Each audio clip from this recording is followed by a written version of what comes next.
Irmãos, com a paz do Senhor, amém? Quero convidar os irmãos para lermos a palavra de Deus.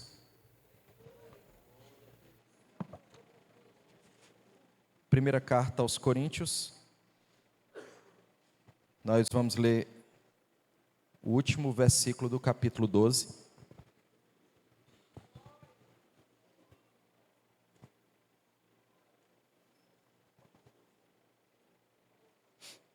E vamos ler o capítulo 13 todo, tá? Disse pausado para vocês não se assustarem logo.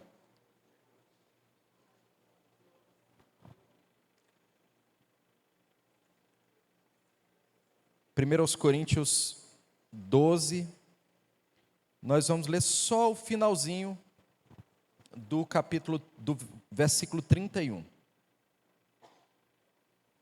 Ele diz assim: agora, porém, vou lhes mostrar um estilo de vida que supera os demais.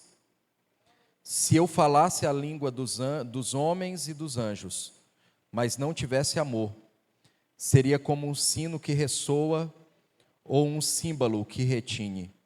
Se eu tivesse o dom de profecias, se entendesse todos os mistérios de Deus e tivesse todo o conhecimento, e se tivesse uma fé que me permitisse mover montanhas, mas não tivesse amor, eu nada seria. Se desse tudo o que tenho aos pobres e até entregasse o meu corpo para ser queimado, e não tivesse amor, de nada me adiantaria. O amor é paciente e bondoso. O amor não é ciumento nem presunçoso, não é orgulhoso nem grosseiro, não exige que as coisas sejam à sua maneira, não é irritável nem rancoroso, não se alegra com a injustiça, mas sim com a verdade. O amor nunca desiste, nunca perde a fé, sempre tem esperança e sempre se mantém firme. Um dia, profecia, línguas e conhecimento desaparecerão e cessarão, mas o amor durará para sempre. Agora nosso conhecimento é parcial e incompleto, e até mesmo o dom da profecia revela apenas uma parte do todo. Mas quando vier o que é perfeito, essas coisas imperfeitas desaparecerão. Quando eu era criança, falava, pensava e raciocinava como criança. Mas quando me tornei homem, deixei para trás as coisas de criança. Agora vemos de modo imperfeito, como um reflexo no espelho. Mas então veremos tudo face a face. Tudo que sei agora é parcial e incompleto, mas conhecerei tudo plenamente, assim como Deus já me conhece plenamente. 3 coisas, na verdade, permanecerão: a fé, a esperança e o amor. E a maior delas é o amor. Amém? Os irmãos podem sentar. Obrigado pela reverência prestada à palavra de Deus. Irmãos, o pastor Adelmir me deu a missão de falar sobre amor, né? Então eu comecei a leitura a partir do capítulo 12, porque a gente precisa entender que a Bíblia, quando foi escrita, ela não foi escrita dividida em capítulos e versículos. A divisão de capítulos e versículos, ela vem posteriormente para tornar mais didático a leitura, a compreensão de cada uma das coisas que estão sendo ditas. E claramente, o capítulo 12, 13 e 14 fazem parte da mesma seção, fazem parte do mesmo contexto, fazem parte exatamente da mesma ideia. E quando a gente lê o capítulo 13, desvinculado do capítulo 12 e 14, a gente tem a impressão que Paulo só desejou dar uma pausa para fazer uma poesia. Mas quando você começa a leitura a partir do capítulo 12, você entende que Paulo, na verdade, está corrigindo um problema. Na verdade, a primeira carta aos Coríntios, capítulo por capítulo, Paulo vai corrigindo uma série de problemas que existem nessa igreja. Paulo corrige problemas em relação aos ídolos, à sexualidade, problemas em relação a casamentos, problema em relação ao desprezo, como é o caso do final do capítulo 10 e início do capítulo 11, Paulo corrige o desprezo dos ricos com os pobres. E quando chega no capítulo 12, 13 e 14, Paulo ele vai organizar o culto e os dons espirituais. Observe que, ao contrário do que muita gente diz por aí, Paulo não está limitando a ação dos dons espirituais, nem está anulando a presença dos dons espirituais de forma nenhuma. E eu acho que ele faz isso de maneira bem didática, e ele, no capítulo 14, ele detalha que, na verdade, o que ele está não é limitando os dons espirituais e nem anulando. Na verdade, ele está corrigindo o momento do culto, para que seja um momento de adoração e edificação. E quando a gente olha o capítulo 12, a gente percebe que existe um problema sério, e que esse problema nasce da maneira como essas pessoas se converteram. Vocês devem lembrar que a cidade de Corinto era uma cidade extremamente importante. Ela era rota comercial. Era uma cidade também que as pessoas viviam de disputa naquela cidade, de quem eram os melhores, que vendia melhor, que falava melhor, que se posicionava melhor. E esses melhores no mercado entraram para dentro da igreja e trouxeram os mesmos hábitos que eles tinham de vendas, de comercialização no mercado para dentro da igreja. E as pessoas começaram dentro da igreja disputar quem era o que tinha os melhores dons, as melhores habilidades, quem eram os que falavam melhor, profetizavam melhor, falavam mais tempo em línguas. E Paulo então resolve corrigir esse problema. E o capítulo 12 todo, Paulo vai mostrando que, na verdade, Deus deu a pessoas diferentes habilidades, dons diferentes. E Paulo ainda pergunta assim: já pensou se todo mundo profetizasse? Ou se todo mundo só falasse em línguas? Se não tivesse quem interpretasse? Aí Paulo, no final do capítulo 12, ele diz assim: olha, Deus deu uns para apóstolos, outros para profetas, outros Deus deu a capacidade de operar milagres, outros Deus deu a capacidade de liderar. E Paulo termina o capítulo 12 dizendo o seguinte: mas sejam os que profetizam, ou os que Deus deu como capacidade de liderança ou de operar milagres, seja um ou outro, todos eles fazem parte do mesmo corpo. E ele termina o capítulo 12 dizendo assim: agora, porém, eu vos mostrarei um estilo de vida que supera os demais. Que demais estilo de vida Paulo está dizendo que supera? Se você vem capítulo a capítulo, Paulo está dizendo que o estilo de vida que ele vai mostrar agora supera o estilo de vida imoral dos primeiros capítulos que ele citou. Paulo está dizendo que o estilo de vida que ele vai mostrar agora supera o estilo de vida daqueles casamentos disfuncionais que ele mostrou nos capítulos anteriores. Paulo vai dizer que o estilo de vida que ele vai mostrar a partir de agora supera o estilo de vida que despreza os pobres dentro da igreja no momento mais importante da festa da igreja, que é a ceia do Senhor. Paulo vai dizer que o estilo de vida que ele vai mostrar a partir de agora supera também aqueles que acham que os dons espirituais é uma disputa de performance, de quem é melhor, de quem faz mais, de quem se manifesta de forma apoteótica. Paulo vai dizer que o estilo de vida que ele vai mostrar a partir de agora é superior a qualquer disputa, a qualquer coisa que você se sinta superior a outras pessoas.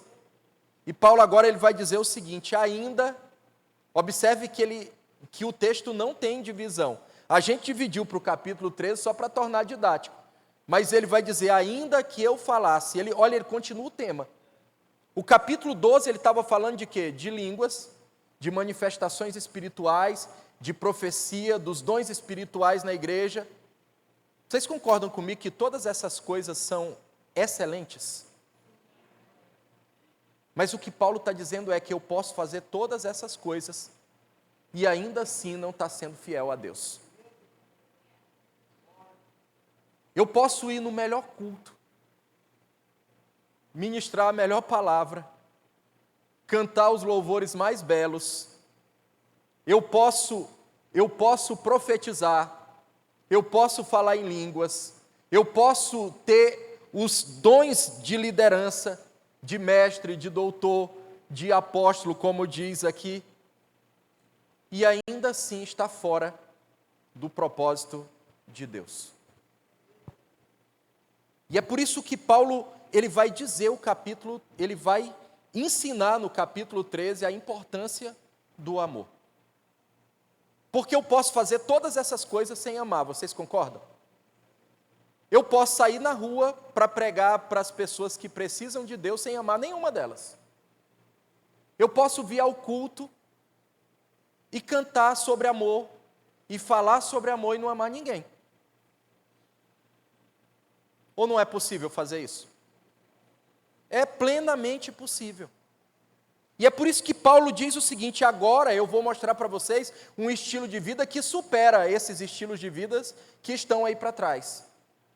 Aí ele começa então a dizer: se eu falasse as línguas dos homens e dos anjos. Vocês já pararam para pensar quantos idiomas tem nesse planeta? Quantos dialetos existem? Imagina só no Brasil, existem tribos indígenas no Brasil que ninguém consegue conversar com eles porque não compreende o que eles dizem. Agora imagine em todos os países do mundo. Imagine todos os idiomas, todos os dialetos que existem por aí. Paulo está dizendo que ainda que eu falasse todos eles, mas Paulo eleva o nível. Ele disse: ainda que eu falasse a língua dos anjos, as línguas espirituais. E quando a gente olha para Atos, lá no início de Atos, quando aquele povo recebe o batismo com o Espírito Santo, ali existe um trocadilho de dois termos gregos, que é o termo glossolalia e dialectos. Observem que quando você lê ali aquele capítulo em que o Espírito Santo desce na vida da igreja, e que aqueles homens são batizados com o Espírito Santo, a Bíblia diz que aqueles homens que estavam ali, de todas as partes do mundo, que foram para aquele momento festivo em Israel, cada um ouviu falar no seu próprio dialectos. Dialectos é língua humana. Só que logo em seguida a Bíblia diz assim, que aqueles homens galileus falavam, e aí o termo grego que ele vai usar é glossolalia, que é uma língua que não é língua humana, que normalmente nós falamos que é uma língua estranha, mas não é uma língua estranha, é uma língua espiritual.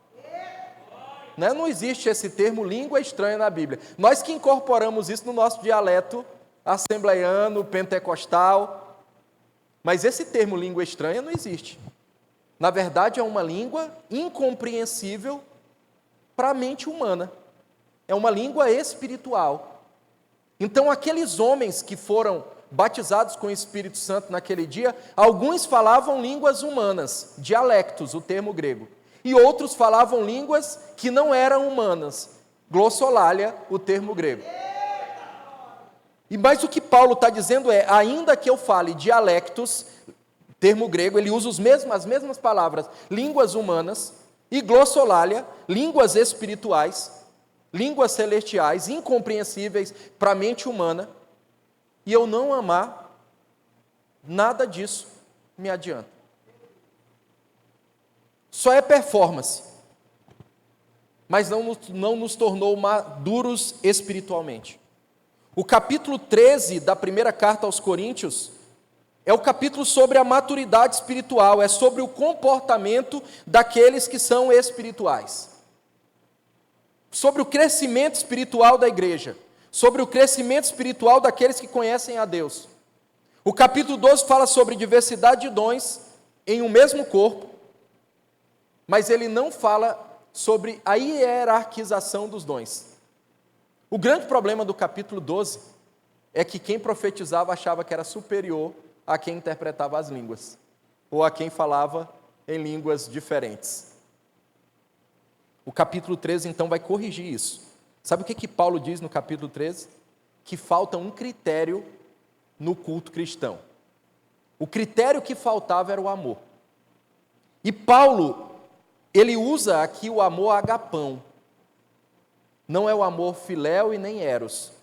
A palavra grega empregada é o agapão, que é o amor perfeito, sem falhas, absoluto. O que Paulo está dizendo é: se nós desejamos ser perfeitos em amor, e a Bíblia diz que o amor é o vínculo da perfeição, se nós desejamos o amor agapão, não adianta só falar línguas, seja elas da terra ou do céu, nós precisamos amar de verdade. Olha a continuação do texto, ele diz assim, se eu tivesse o dom de profecias, e se entendesse todos os mistérios de Deus, e tivesse todo o conhecimento, e se tivesse uma fé que me permitisse mover montanhas, mas não tivesse amor, nada disso me adiantaria. Você pode ter uma fé imensa, a ponto de fazer milagres, a ponto de operar obras extraordinárias, mas se você não tiver amor, nada disso adianta. Se a gente fizer alguns links com outros textos da Bíblia, a Bíblia diz lá no livro de Apocalipse, que Deus resolve escrever para a igreja de Éfeso, e ele diz assim, olha, vocês defendem a doutrina, vocês defendem os princípios da palavra de Deus, vocês combatem aqueles que dizem que são cristãos, mas não são, vocês se posicionam espiritualmente, combatem as heresias, combatem os nicolaítas, porque os nicolaítas eram uma seita derivada daquele Nicolau que pregava uma doutrina liberal. Mas ele disse assim, mas tem um problema com vocês. Vocês corrigem com a palavra, mas não amam.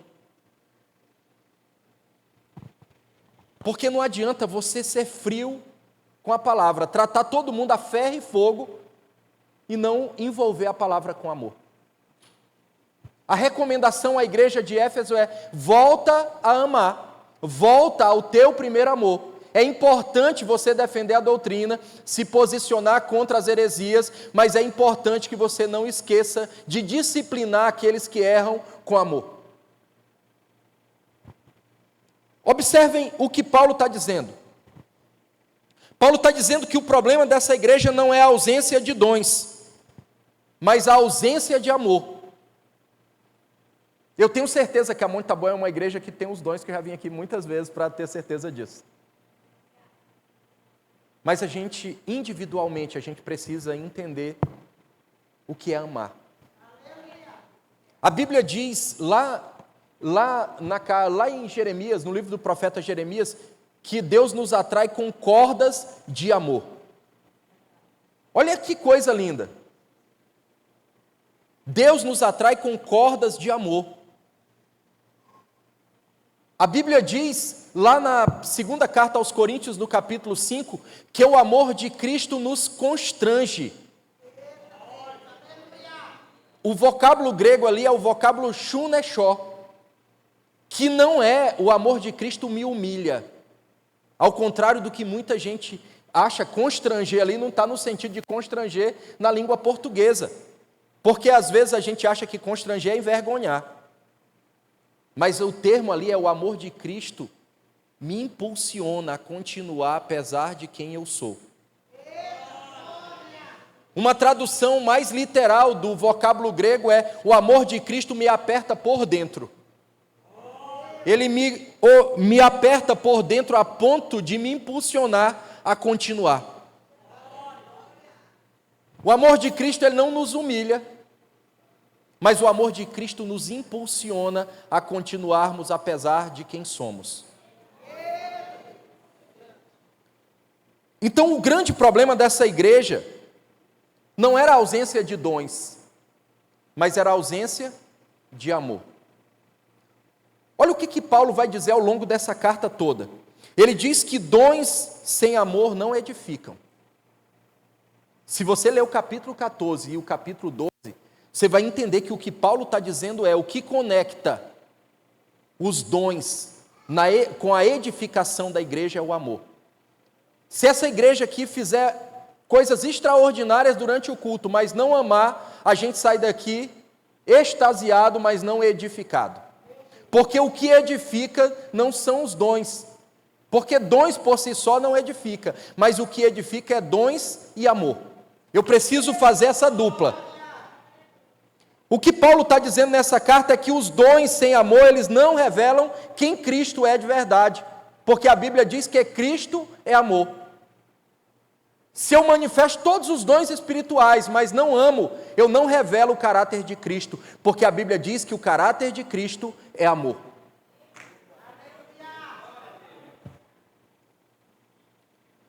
Sabe qual era o problema dessa igreja? Eles valorizavam poder, visibilidade e reconhecimento. Isso se parece com alguém? A gente olha hoje para o mundo, e eu estou me referindo ao mundo mesmo, não só às pessoas desviadas. As pessoas estão em busca de quê? Se a gente fosse resumir em 3 palavras, o que as pessoas estão procurando hoje no mundo é poder, visibilidade e reconhecimento. As pessoas fazem tudo para serem vistas. As pessoas fazem tudo por poder.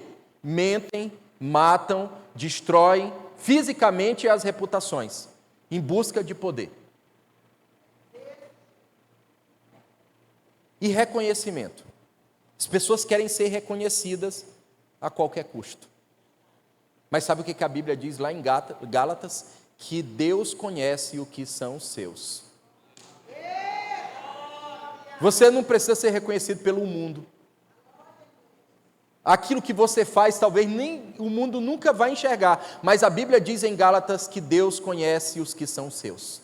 Então o maior reconhecimento que você precisa é ter o seu nome escrito no livro da vida. O que Paulo está dizendo é que essa igreja valoriza poder, visibilidade e reconhecimento. Mas essa não é a mensagem do Evangelho. A mensagem do capítulo 13 é cruz, serviço e entrega. A verdadeira mensagem da igreja que ama é cruz, é serviço e entrega. Vocês lembram o que está escrito em Êxodo capítulo 21? Alguém lembra? Êxodo capítulo 21 diz assim: se você tiver um escravo hebreu, depois de 7 anos que ele servia ao seu senhor, ele tem que receber a carta de alforria. Então, quando um hebreu se tornava escravo de outro hebreu, por algum motivo, uma dívida, alguma coisa, depois de 7 anos, o senhor daquele escravo tinha que libertar ele. Se por acaso aquele escravo dissesse assim: eu não quero ser livre, porque eu amo o meu senhor, eu amo os meus filhos e eu amo a minha esposa, então esse escravo deveria ser levado às portas da cidade, onde ficavam os juízes, e a sua orelha deveria ser furada com uma só vela. Por onde aquele escravo passava na rua, as pessoas sabiam que ele era um escravo voluntário, ele era um servo voluntário do seu senhor. Ele não era escravo porque ele estava sendo oprimido, ele não era escravo porque ele estava sendo humilhado, porque ele tinha uma dívida, porque ele tinha algo para pagar, mas ele era escravo porque ele amava o seu senhor, os seus filhos e o seu cônjuge. Vocês entenderam?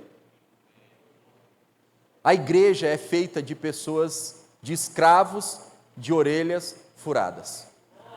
Nós estamos aqui porque nós amamos o nosso Deus, nós amamos o nosso Senhor, nós estamos aqui porque nós amamos a nossa família, os nossos filhos, os nossos cônjuges, e a nossa servidão é voluntária. Nós não estamos aqui em busca de poder, de visibilidade, de reconhecimento, porque esse não é o evangelho das boas novas. O evangelho de Cristo é sobre servir voluntariamente, é sobre se entregar por amor, é sobre, se possível, ir até a morte por amor de Jesus. A Bíblia diz na carta aos Filipenses, diz assim: de sorte que haja em vós o mesmo sentimento que houve em Cristo Jesus, que subsistindo na forma de Deus, não usou por usurpação ser igual a Deus, mas antes esvaziou-se e assumiu a forma de escravo e morreu a mais terrível morte, a morte de cruz. Jesus, ele assume a identidade do escravo hebreu de orelha furada. Voluntariamente ele se entrega pela igreja, ele se entrega por amor ao seu pai, ele se entrega por amor àqueles que seriam agregados à igreja do Senhor. E nós voluntariamente devemos fazer como Jesus, porque Paulo nos ensina: de sorte que haja em vós o sentimento que houve nele, de entrega, de servidão, de morte, de morrer para essa vida, para vivermos para a vida espiritual. O que Paulo está dizendo é que ser igreja é amar. O amor, ele é cruciforme. O amor assume a forma de cruz. A cruz é lugar de morte, de entrega. Ou não é? Cruz não é símbolo de poder. Cruz é lugar de morte. Você vai à cruz para morrer para esse mundo, para que você viva a vontade plena do seu Deus. Sabe o que Paulo ensina nessa carta? Que o amor de verdade, ele não busca o seu próprio interesse. Aqueles que amam a Deus, que amam a igreja do Senhor, que amam o seu próximo, eles não estão aqui buscando o seu próprio interesse. Não se vangloriam, não buscam glória para si mesmo, porque toda a glória que recebe eles atribuem ao seu Deus. Aqueles que amam de verdade suportam o sofrimento, as perdas, as dores, as angústias dessa vida, as decepções, as acusações, as aflições, as pressões da vida, suportam porque amam o seu Deus.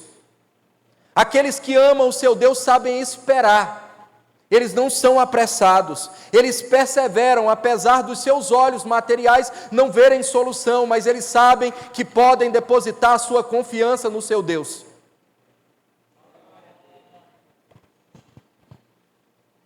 O que Paulo está dizendo é que o verdadeiro sinal da presença do Espírito Santo na sua vida não é aquilo que sai da sua boca, mas é o quanto você ama. Porque às vezes você simula uma vida espiritual, mas o amor não tem como você simular.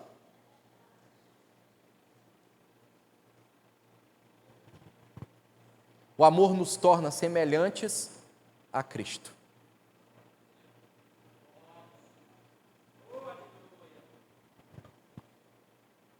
Paulo está corrigindo uma igreja fascinada por poder. E eu quero abrir um parêntese para não ser mal interpretado. Eu não estou dizendo que a igreja não tem que buscar poder. Eu estou dizendo que a igreja não pode buscar só poder e esquecer de amar. Sabe qual é a teologia central do capítulo 12, 13 e 14? Dons sem amor não glorifica a Deus. Essa é a retórica do capítulo 12, 13 e 14. Se eu tiver dons e não amar, isso só vai amplificar o meu ego. É por isso que a gente vê homens que já foram extremamente usados nas mãos do Senhor, mas se perderam em busca de visibilidade, de poder. Quantas pessoas que Deus já usou plenamente para operar milagres, mas receberam a glória que era de Deus para si, se gloriaram com aquilo que deveria ser ofertado para Deus. E de repente, eles não conseguiram mais realizar as mesmas obras que realizavam antes, porque Deus se afastou deles, e eles começaram a simular obras que nunca mais existiram. Se tornaram profetas falsos, operadores de milagres, não pelas mãos do Senhor, mas por obras de Satanás.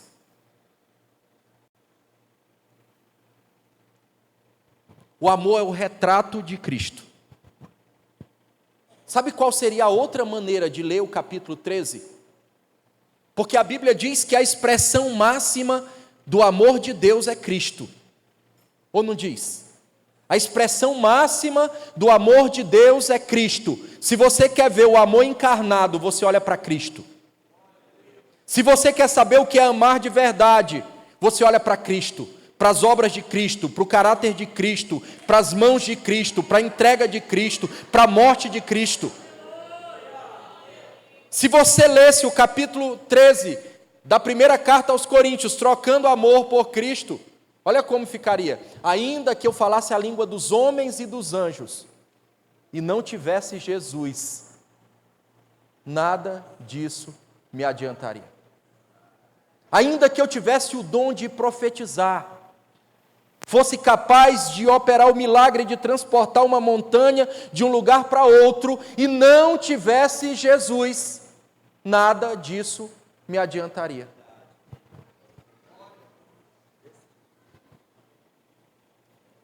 Olha o que ele diz: Jesus é paciente, é bondoso, não é ciumento, não é presunçoso, não é orgulhoso, não é grosseiro.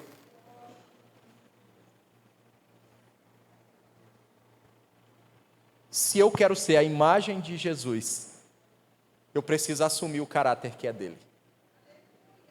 A segunda carta aos Coríntios, capítulo 13, 3, versículo 15 para frente, diz que nós precisamos tirar o véu que tampa a glória do Senhor em nós, para que nós manifestemos a imagem de Cristo. O sonho de Deus é esculpir o caráter de Cristo, a imagem de Cristo em você, a ponto de quando vai chegar um dia que você vai olhar no espelho e não vai ver mais você. Você morreu e você vê a imagem de Cristo lá.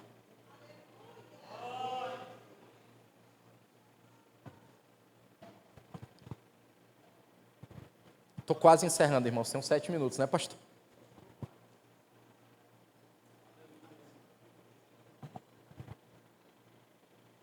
Sabe o que Paulo diz? Paulo diz assim: olha, um dia profecias cessarão, dons ficarão para trás, mas a virtude suprema é o amor. A grande virtude da nossa vida espiritual é o amor. Eu vou encerrar, porque senão eu vou me ultrapassar o tempo e não quero que o pastor fique com raiva. Mas eu quero lembrar com vocês uma história antes de encerrar. Eu quero perguntar para vocês: vocês amam Jesus? Com amor perfeito? Porque essa foi a pergunta que Jesus fez para Pedro. A Bíblia diz que depois que Pedro nega Jesus, Jesus vai encontrar Pedro. E quando Pedro se encontra com Jesus, Jesus pergunta para ele: Pedro, tu me amas? E Pedro diz assim: Senhor, o que Pedro disse?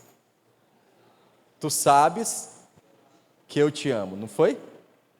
Só que o diálogo em grego não está assim. O diálogo em grego começa lá quando Pedro diz assim: ainda que todos te abandonarem, eu vou contigo até a morte. E Jesus então diz para ele que ele negaria ele. Porque Pedro achava que amava Jesus com um amor tão intenso como Jesus amava ele. Pedro achava que amava Jesus de forma plena e perfeita, que ele era incapaz de errar. Quando Jesus chega para Pedro, ele pergunta assim: Pedro, tu me agapão? E Pedro diz: Senhor, eu te filéu. Porque filéu é amor fraterno, agapão é amor perfeito. Jesus pergunta para Pedro: Pedro, tu me ama com amor pleno e perfeito? E Pedro diz assim: Senhor, tu sabe que eu não te amo com amor pleno e perfeito, eu te amo com filéu. O máximo que eu te oferto mesmo, de verdade, é um amor fraterno. Aí a Bíblia diz que Jesus pergunta de novo: Pedro, tu me agapão? E ele responde: Senhor, eu te filéu. E Jesus pergunta pela terceira vez: Pedro, tu me agapão? E ele diz: Senhor, tu sabe todas as coisas. Que Pedro estava dizendo: Senhor, tu sabe quem eu sou. né? Tu me conheces melhor do que eu mesmo me conheço. Tu me conheces por dentro e por fora. Tu sabe as regiões do meu coração que te negam, que estão longe de ti. Tu sabe que eu não consigo te amar como eu te disse que amava, a ponto de ir contigo até a morte. Tu sabe que eu não te agapão. O texto diz que Pedro até se entristeceu, porque ele era incapaz de amar Jesus de forma tão perfeita. Mas sabe o que Jesus disse para ele? Apacenta as minhas ovelhas. Eu sei que tu não consegue me amar com amor perfeito como eu te amo, mas ainda assim eu quero que você cuide dos meus. Talvez você tenha chegado aqui nessa noite e você pense assim, não, eu não consigo ser o que Deus deseja que eu seja plenamente. Mas ainda assim Deus deseja que você continue apacentando as ovelhas do Senhor.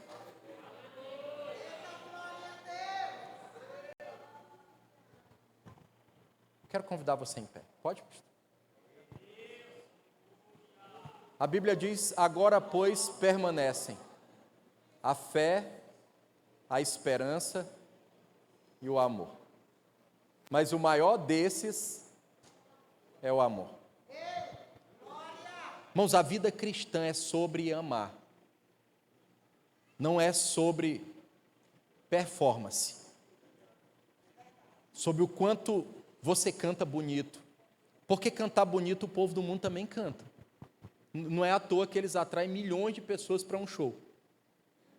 Falar bem, as pessoas do mundo também falam.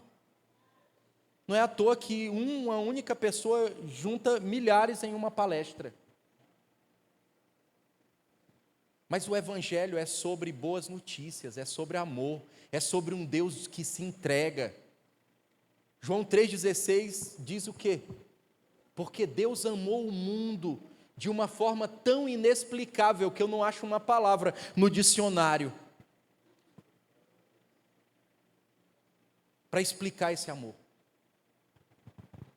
Romanos diz que Deus nos amou quando éramos ainda pecadores. O apóstolo Pedro diz que entregar a vida por alguém que é justo, até vai. Mas por um pecador, você entregaria a sua vida pelo Fernandinho Beiramar? Pelo Osama Bin Laden? Pois foi isso que Jesus fez. Jesus entregou a vida dele pelo mais vil pecador. E entre eles estávamos nós. Quero devolver o microfone para o pastor. Glória a Deus, meus irmãos. Que taca nesta noite, né? Você ama mesmo? Estamos longe, né? Mas o Senhor nos exorta a amarmos uns aos outros. Vós sereis meus discípulos, se vos amardes uns aos outros. Aí a gente pode analisar, se eu não consigo amar o meu irmão que eu estou vendo, como vou amar a Deus que não vejo? Então está diante de nós temos que exercitar, desenvolver, tomar a decisão de amar. É uma decisão, não é o sentimento, é uma decisão. Começando em casa, começando na sua família, seu cônjuge, seus filhos. Se a gente não amar esses, e aí?